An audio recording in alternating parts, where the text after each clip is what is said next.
Nadoktrinahan na po ako, kaya lang medyo kulang pa. Ang itatanong ko lang kung maanis po ako sa samang ito, paano nyo po mapapatunayan na mabuti ang reliyon na ito mula ng pasimula hanggang wakas? Samantalang sinasabi ho ng Diyos, hindi ko lang matanda kung anong talata yun, na lahat ng tao dito sa sanlibutan ay sinungaling at huwag nyong sasabihin ang ngayon ay bukas.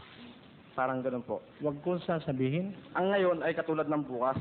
Parang katulad niyo po sa sangkatawan nyo yan, nagsasalita kayo lang sa ngayon, na inaano nyo na rin yung para sa bukas. Ganito yon.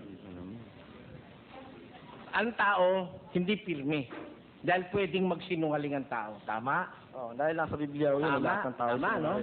Ako pwede rin akong magsinungaling, di ba? Opo. Ang totoo, inaamin ko, nakakapagsinungaling ako talaga eh. Sa harap ng Diyos at sa harap mo, naamin ko. Yung apo ko lang pag masakitan siya papainumin ng gamot ayaw. Ayun, kuya ganyan ko, mapait. Hindi ka ako anak, masarap to. Sige, dalian mo. Tama ba sinasabi ko? Dahil sa gusto ko lang mapainom ng gamot yung apo ko, nakakapagsinungaling ako. Diba? Meron pa. Merong nakikinig sa akin, mag-asawa. Ngayon, na-convince sila, magpapabaptize sila. Aanib na sila. Nung aanib na, bago sila magbaptize, sabi nung babae, pwede ba brother, may gusto ko lang kayo makausap. Sarilinan. Ay, mister mo, sama natin. Ako, ay, wag mo. Ayoko marinig niya.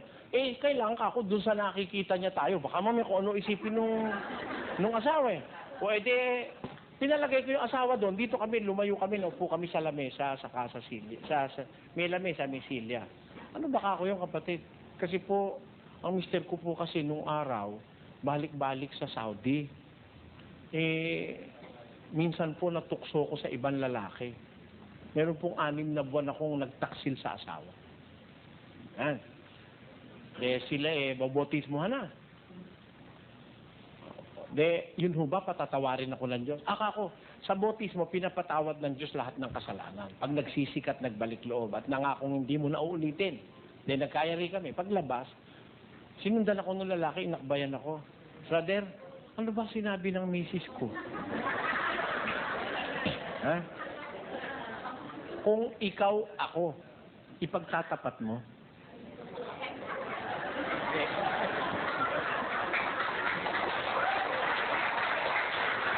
Pero parang... Kaya inaamin ko, minsan ako man, napupwersang huwag magsabi ng totoo sa kapwa. Kasi Pero, ang ginagarantiyahan ko sa'yo, sa harapan ng Diyos at sa harapan ng kapwa ko, ang ginagarantiyahan ko, pagdating sa aral ng Diyos, hindi ako nagsisinungaling. Naniniwala ako. Sinasabi ko sa Biblia. Naniniwala ako. Kaya,